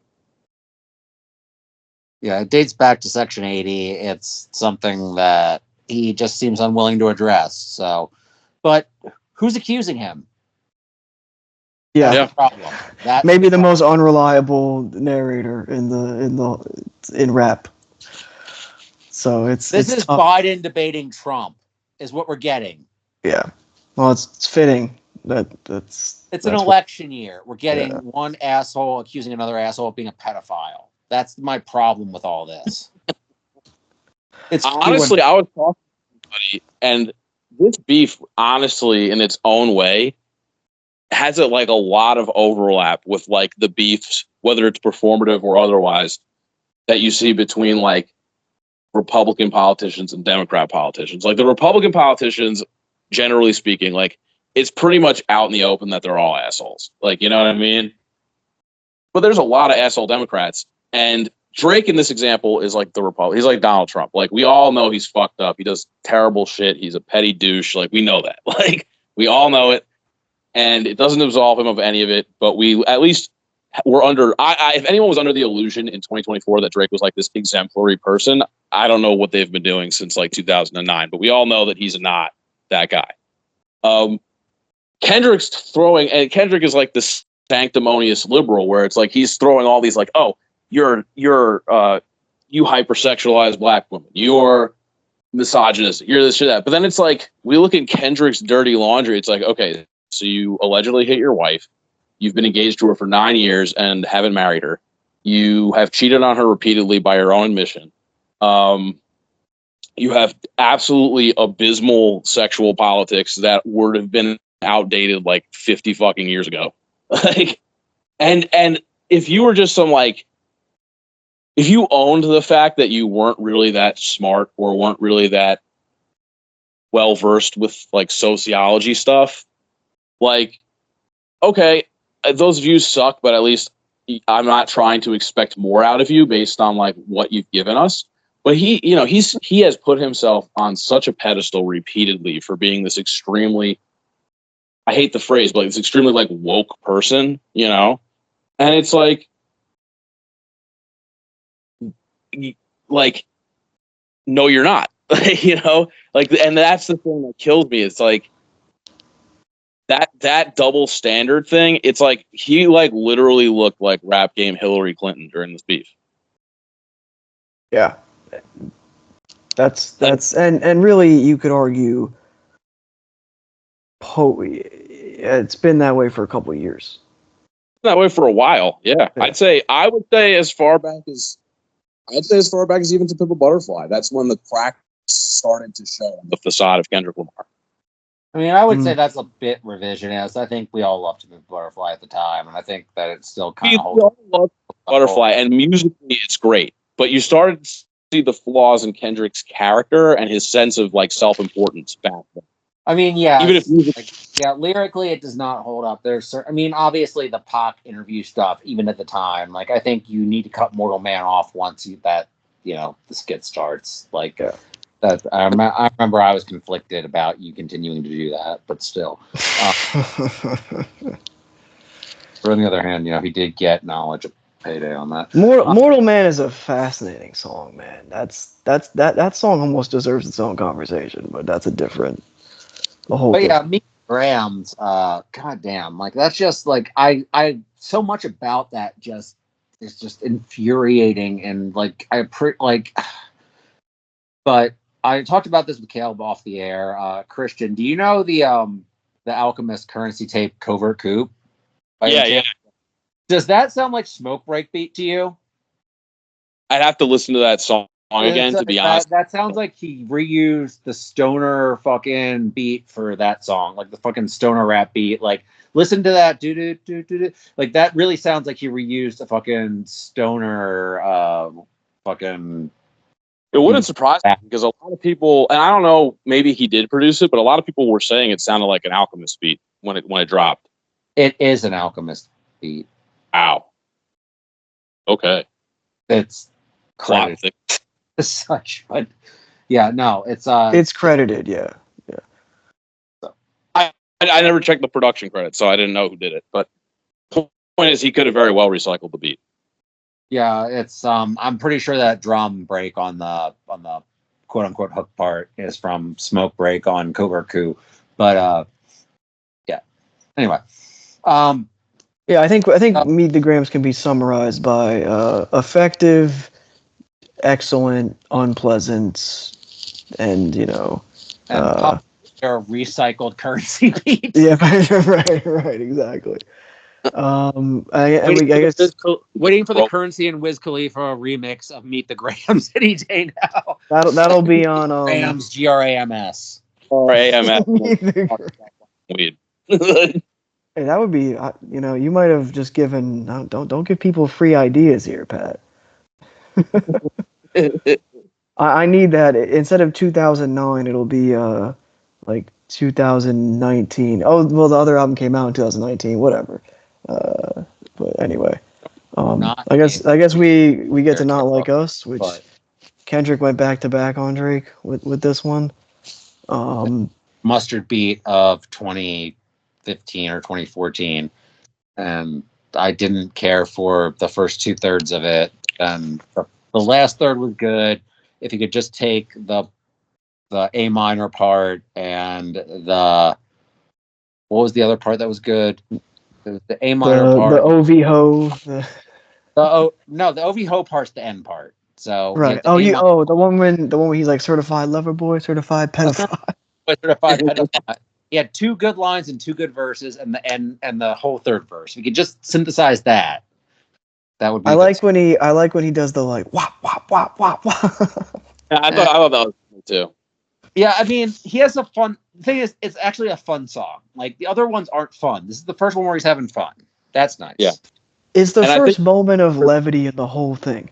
Well, since the early stuff, I should say. Yeah, and I think it's clever that because Drake's biggest tactic that he's been using since the Meek Mill beef was to make a diss song that you could play in a social setting. And Back to Back is absolutely that song. And Kendrick basically beat Drake at his own game because at the end of the day, no one's going to run push-ups in the club or anything. Part 6 in a club? It seems like real club ready. Yeah. Just listen to this sad ass man like sighing over. Yeah, put the outro on. Not Like Us is legitimately going. It's a huge song. Yeah, it's actually got a lot more. Like, I mean, it doesn't need to be a great Mustard beat. Like, I haven't heard a Mustard beat in a while, so it works. And yeah, he has energy over it. It just needs to have one good verse. And the fact I was annoyed at first that there's not much to the hook, but it doesn't need much. So it's fine. Yeah. It's fine. Like, it's fine. I'm not giving it a ringing endorsement here, but the fact that it's not tedious I will say it grew on me a lot. The first verse I thought it was okay and a little funny. I think it is. I have played it more than I thought I would. I actually think it's a really really good song, and I think that I it's. won't go that far, but I feel like the last verse is good and the hook worked. The hook's actually an effective hook, so that's. I like the fact that Kendrick finally made a song where he's rapping like Draco on it. Like I think that's a nice. That counted for a lot when somebody pointed out in the chat, and somebody else in the Discord pointed out that it has a real it's the Draco thing, obviously, a real Cali flavor to it. That Oh yeah. between the Draco flow and the mustard beat and everything, he's actually really leaning into the Cali on that. That's nice. So In a way that he hasn't done since what, like Compton, the song? Like it's been a while. That a bit. So yeah. Yeah, it's cool. It's just I don't know. Like the him doing the whole Atlanta thing is really scathing because we all know it, but it's for him to lay it out like that and then have the punchline of "You're not a colleague." Oh no, the third verse is really damning, and that's way more. Honestly, that's way more damning than like "You're a creep" or all the other stuff that you kind of know. It's just like having him lay it out one point after another like that. That's the shit that really hurts. And I kind of wish that I said this in the Discord. I kind of wish that he would get somebody from Houston do something over a screw beat, calling him out, like Trey or somebody. Like I don't know if there's anybody that really hates him like that from there that would do that, but that would really hurt too. Yeah. Yeah. Oh. No, that makes sense. I think actually I forgot what I was gonna say, never mind. No, you're good. I mean, I think my overall Not Like Us thoughts are I'm glad that look, it's going to be number one. It's going to be number one for a lot of time. I think, if I had to guess, it is very funny. I think from a high level, I'm sure a lot of these labels hate that the number ones, like Universal, probably hates that the biggest song in America is calling the biggest rap artist in America a pedophile. I'm sure that's going to go swimmingly with people that make big boardroom decisions, and for that I have to clap. I will say too that I remember what I was going to say, if I may. The whole calling him out for the Atlanta stuff and Drake's very strange infatuation with quote unquote street music over the last few years, and trying to position himself as like a pseudo street artist in his own way. Like, oh, I hang out with the Wassas or whatever bullshit he's been talking about the last few years. It's like, that's dead now. Like, he cannot go back down that lane. He will get crucified if he tries going back down there. And it's going to be interesting to see if and how he pivots from this moment and if he sticks the landing by pivoting, because no one's going to take him seriously. Pat, I want to mention one thing that we've talked about. We somehow haven't brought this up yet. We called that he had the gambling addiction first. Yeah, we did that. We're influencers, and yeah, Kendrick said that first on Meet the Grams, and he does in fact call back to it on Not Like Us. We said that on the mid-year.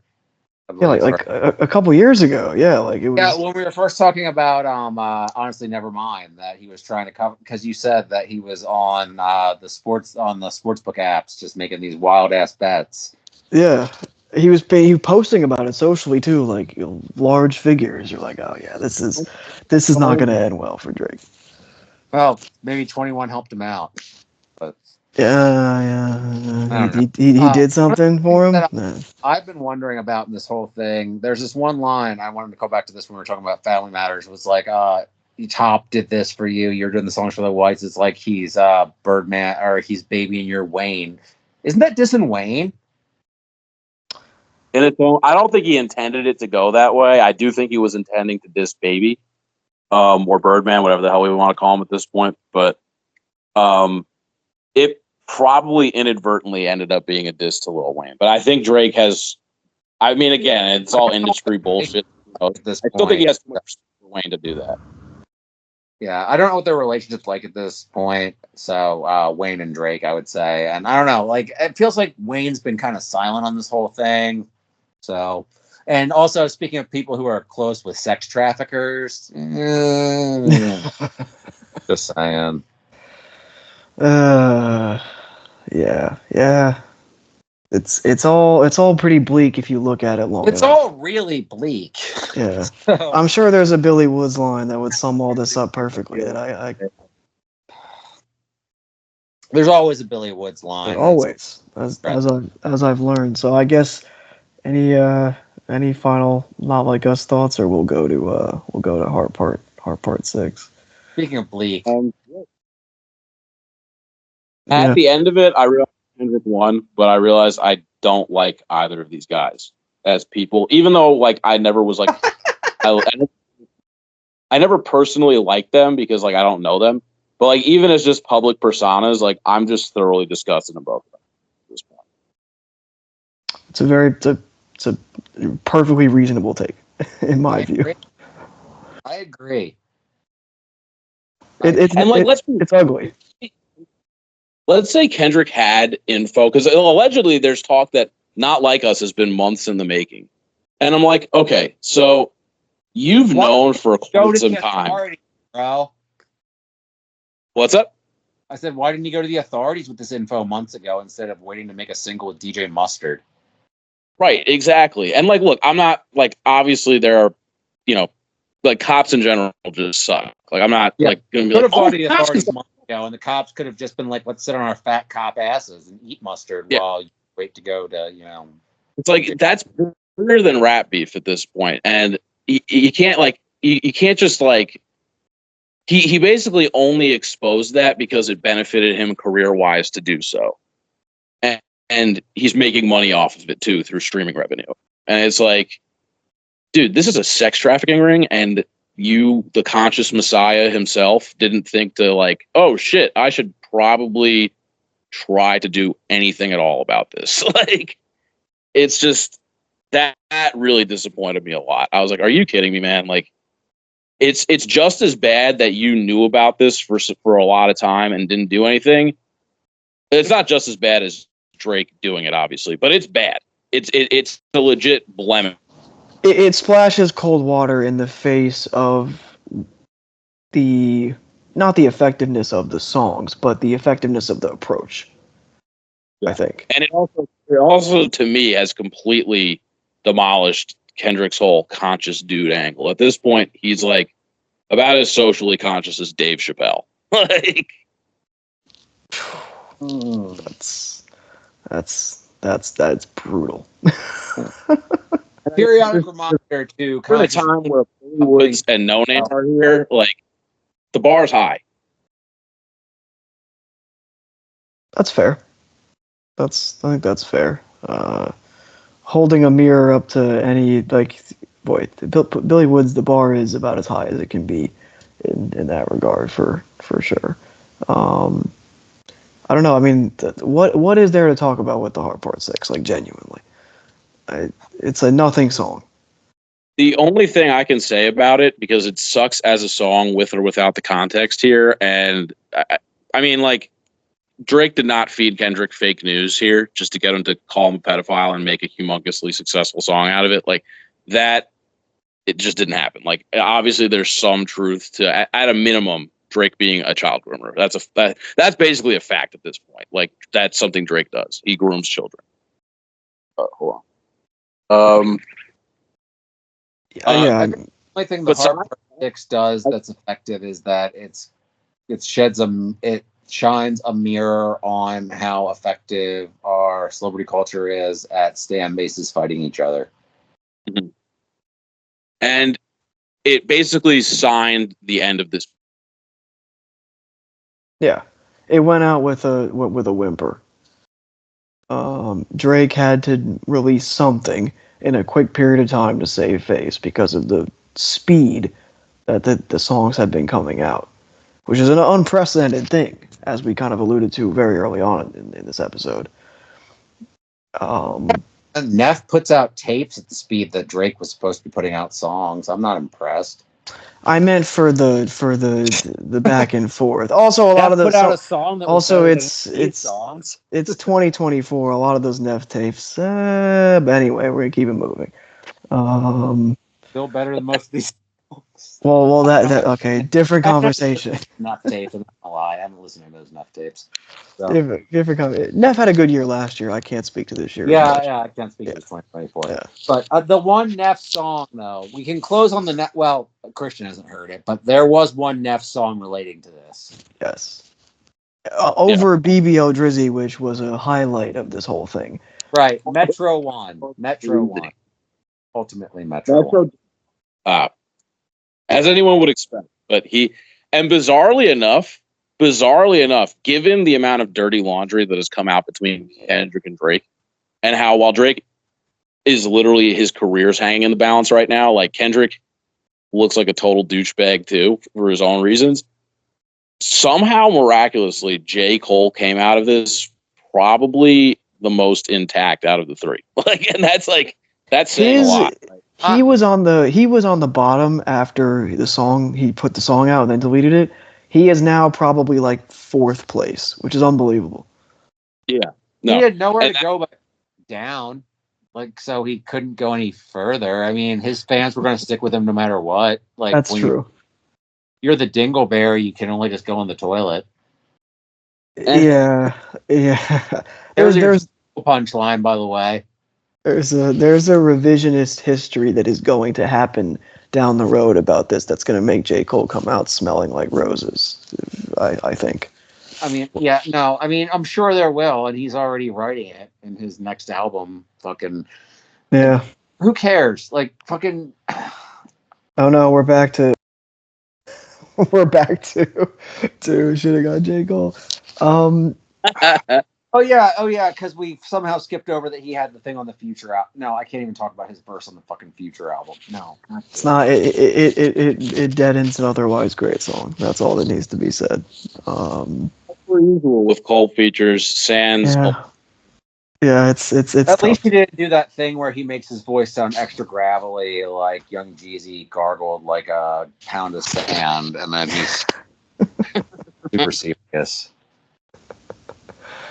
We really have to might delete this episode later with all the any stands find this. I don't know. Ultimately, I guess we always try and end on a point, unlike this beef, because nothing. I mean, the thing about it is, what's really funny about this is you look at RYM comment boxes. Don't do that, by the way. They should be deleted later. They're like, oh yeah. You look at the fucking Meet the Grams comment box, and they're like, oh man, Drake should go to jail right now because the one man rhymed about the other man being a pedophile. What? What? So what's this leaving the world? What's the point? My overarching here's what I think will happen, and the answer is essentially nothing. But my higher end point is that I kind of said this at the beginning of the episode slightly, was that I think this is the final death knell for prestige rap in the 2010s. I know we're already in 2024, but these are artists who had their creative and commercial peaks in the 2010s and have a profound influence and impact on mainstream hip hop for better and worse. And this is the way that they're both going out, in my opinion, very sad. It's maybe one sadder than the other, despite all that. Like you said about Drake's career hanging in the balance and maybe legality of it all. This is Kendrick said himself on like that. It's I'll crash out if I have to, and I think he kind of did. Even if he had Not Like Us 4 months in the chamber, I think he went so on the offensive and so there was so much. It felt gross after a long period of time from both of them. And you're just at some point, so the two biggest artists in this genre over the last decade plus, going out this way, you wonder if there is going to be a shift in contemporary mainstream, prestige hip hop of a, maybe of a higher brow, so to speak, that's in the mainstream, or just any rap in the mainstream? Is there going to be some sort of shift? Who is going to claim the imaginary throne? Is there going to be a dominant figure, or is there going to be a lot of medium fishes in the pond, essentially, and scattered hits from different areas of the country? I really have no idea where we're going to go, and I don't spend as much time thinking about contemporary mainstream hip hop as I used to when I listened to it more often 5, 6, 7, 10 years ago versus now, kind of the bubble I'm in. But I still think about this stuff. I still think about pop culture and all this and how all this stuff fits in. And the fact that this has been the biggest, most discussed thing in hip hop in a long time is an interesting case study and where the top of the popularity of the genre is now. And I guess I didn't sum it up as well as I could have, but it leaves me with a lot of thoughts about, like, well, what the hell is next?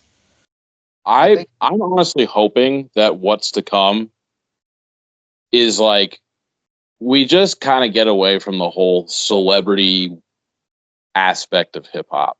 I mean, I'm not saying that's going to go away, but this whole, like, there needs to be a throne and a this and a that. Like, I don't want to sound like an old head because I wasn't even alive during this time, but, like, in the early 90s, which a lot of, like, old school heads think was the best era for hip hop, whatever anyone thinks about that, I don't necessarily agree with that, but a lot of people do, I would say it was probably the healthiest time for the culture because there wasn't such an obsession on, like, individual rappers being the king of the genre because the genre wasn't that big yet, you know? And I think this moment, coupled with just, like, the downward trajectory, or at least stagnation, that mainstream hip hop's been on commercially and critically since basically the turn of the decade, I'm hoping it's like a reset moment where we can kind of just get back to focusing on the music. Like in the early to mid 2010s, before, like, the whole big three mythology was cemented, there was just, like, this, like, nice, like, blend of different artists in the mainstream that could appeal to different sensibilities that weren't vying for any one single top spot, but were just bringing a lot of different flavors into music. And it was great. It was great when Good Kid, Mad City, My Beautiful Dark Twisted Fantasy, Rodeo, DS2, Take Care, all these amazing albums were all dropping. The Migos run, all that. The Migos run, forget about it. The Future run, like, and nobody was, like, the definitive king back then. Chief Keef.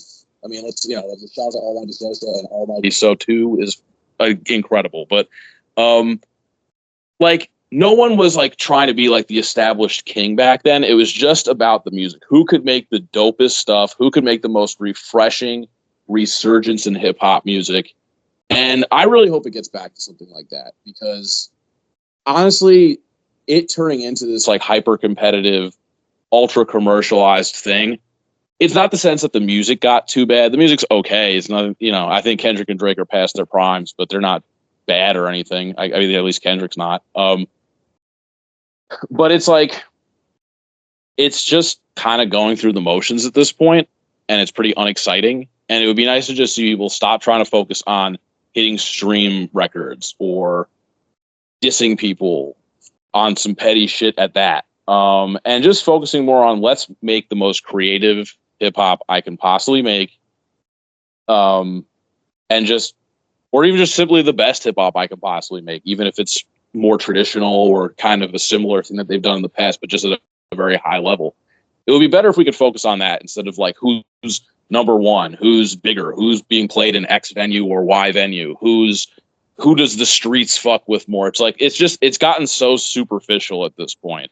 And I think this moment in hip hop, when, like, you see these two titanic forces basically, like we said, crash out, I hope in the aftermath of that people can be like, you know what, although Kendrick won this, we've kind of all seen, like, this whole, like, celebrity worship aspect of hip hop where people were looking at Drake as, like, I mean, there was a point in time where there was a popular contingent of people saying Drake was, like, a feminist rapper, which I was like, what?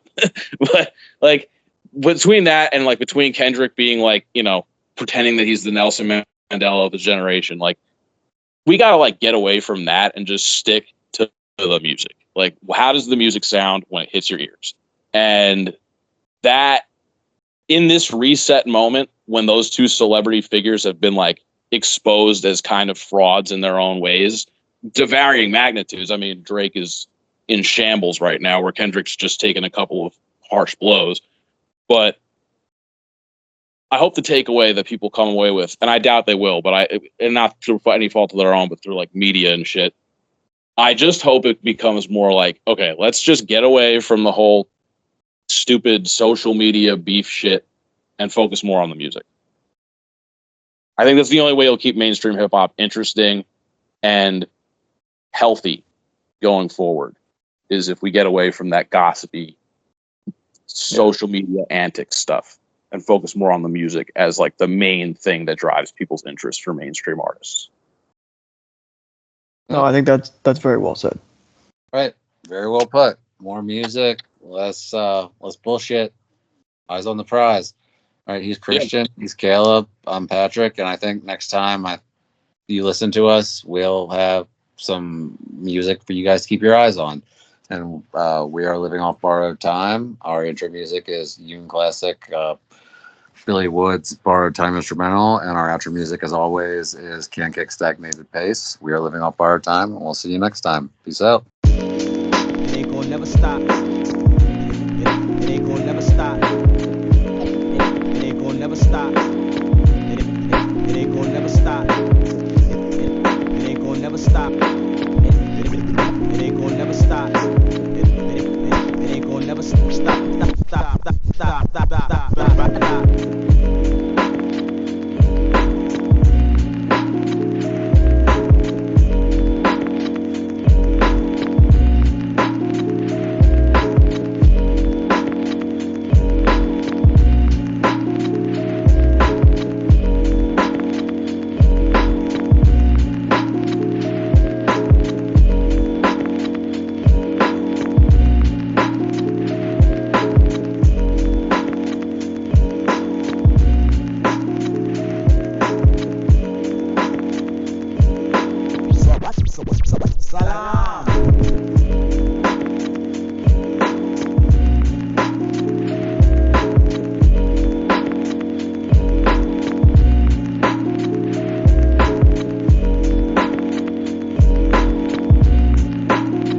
Time will tell.